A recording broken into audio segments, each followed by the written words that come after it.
Why do we search for meaning? Because meaning gives us a purpose for being. It's as simple as that.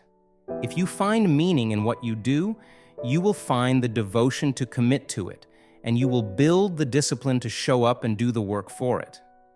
If you can connect to a deep-rooted why, you will find a deep well of resilience to keep going no matter how difficult the journey becomes. Meaning inspires you and sustains you. It motivates you and energizes you. It gives you a sense of purpose in your life. And this purpose is the path through which you learn to focus your energy on what matters to you. And in doing so, induce meaning onto the bumpy journey of life. As Natalie Kogan writes in her book, Happier Now, when we have a strong feeling that we're doing something meaningful, it gives us resilience. We know that whatever stressful situation we're in right now is part of our journey to serve our purpose, and this helps us accept it and work through it. So how do you create meaning for yourself? You create your purpose and give meaning to it. Here's how. Author and psychologist Martin Seligman defines meaning as using your signature strengths and virtues in the service of something much larger than you are. In other words, meaning is made up of two parts. It taps into a core skill or strength, and it arises when we share that skill in the service of people.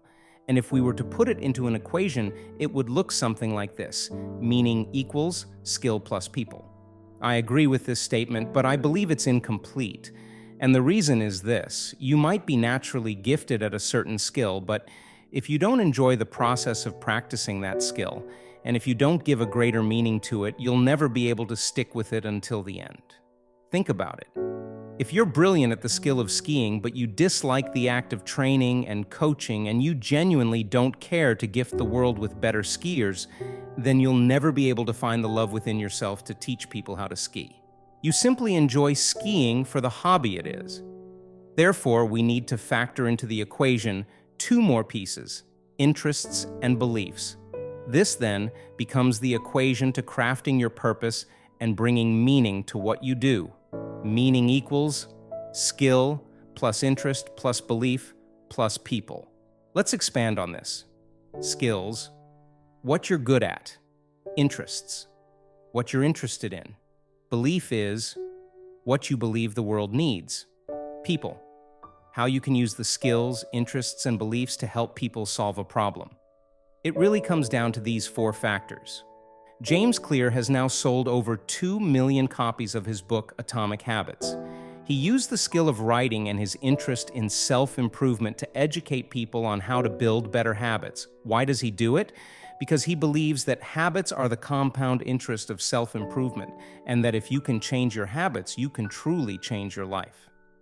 Bill Burnett and David Evans, authors of Designing Your Life, are two Stanford professors who use their skills of teaching and knowledge of design to lean into what they enjoy, design thinking, and created workshops that challenge people to create a roadmap for their life through the lens of a designer. Why do they do this? Because they believe that what people need is a process, a design process, for figuring out what they want, whom they want to grow into, and how to create a life they love. Corinne Odini is the creator of We're Not Really Strangers. She used her skill of photography and her interest in fostering human connection to remind people that, as humans, we're far more similar than we are different. So inspired by her work of walking up to strangers and asking them 3 questions, what is your name, your age, and what are you passionate about, she created a community, a brand, and a card game with the intention of empowering meaningful connections between people. Why does she do this? Because she believes in helping people feel less alone. I use my skill of writing and interest in personal development to create content which helps people get out of their own way and find the courage to live a life that's true to them. Why do I do this? Because I believe in the beauty of living a fearless life and using our creativity to bring more good to this world. But we can only do so if we learn how to look inward and change the way we think. See what I mean? You create your purpose, and through that purpose, you bring meaning to what you do. It goes back to what Ralph Waldo Emerson once wrote.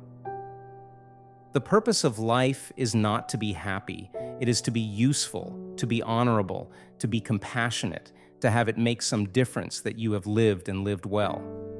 You can be useful once you leverage your skills to make a difference in the lives of others. And that's the premise behind psychologist Martin Seligman's aforementioned definition of meaning. Take some time to ask yourself the list of questions detailed here. Find the intersection point between what you're good at, what you're interested in, what you believe the world needs, and what you'd like to share with people, as a means of serving others and doing something bigger than yourself. And if you still can't outline what it is you want to create, then let me ask you this.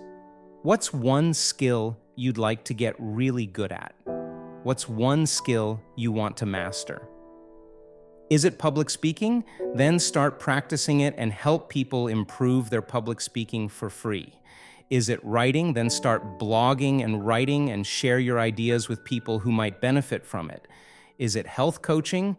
Then start coaching people for free and help them integrate healthy, holistic living as part of their new lifestyle. What's the one skill you'd like to get really good at? What's the one skill you want to master? When you do something that matters to you, you naturally become a more disciplined person. Why? Because you stop distracting yourself with pleasure. Instead, you experience authentic pleasure from engaging in the very activity that brings meaning and purpose to you, as per Viktor Frankl words. When a person can't find a deep sense of meaning, they distract themselves with pleasure. And how do you find a deep sense of meaning? You create your purpose and give meaning to it.